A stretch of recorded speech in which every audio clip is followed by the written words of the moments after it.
Doubt number 4 பார்த்தீங்கன்னா, name spelling தப்பாக இருக்குது அப்படிங்கிறாங்க. ஸோ இதில் நம்ம தெளிவாக தெரிஞ்சுக்க வேண்டியது என்னென்னா, நேமே தப்பாக இருக்குன்றது வேறு, நேமில் ஸ்பெல்லிங் தப்பாக இருக்குன்றது வேறு. ஸோ நேம் சேஞ்ச் பண்ணுறது வேறு. அதாவது நேமே வேறு அம்மா பேரில் இருக்குது, இப்போ பையன் பேருக்கு மாற்றுறோன்னா அது நேம் சேஞ்சு. இப்போ பையன் பேரில் தான் இருக்கான ஸ்பெல்லிங் தப்பாக இருக்குன்னா அது வந்து நேம் கரெக்ஷன் தான்.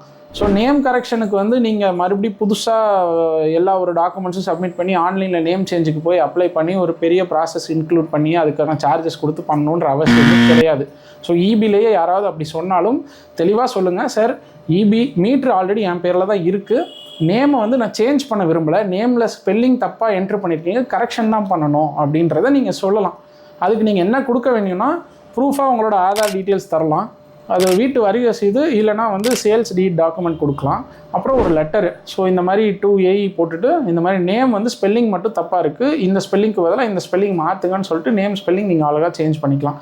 இது ஒரு சின்ன ப்ரொசீஜர் தான், within 1 or 2 days name spelling correction பண்ணிக்கலாம். ஸோ இதை நீங்கள் மறக்காமல் நோட் பண்ணிக்கோங்க.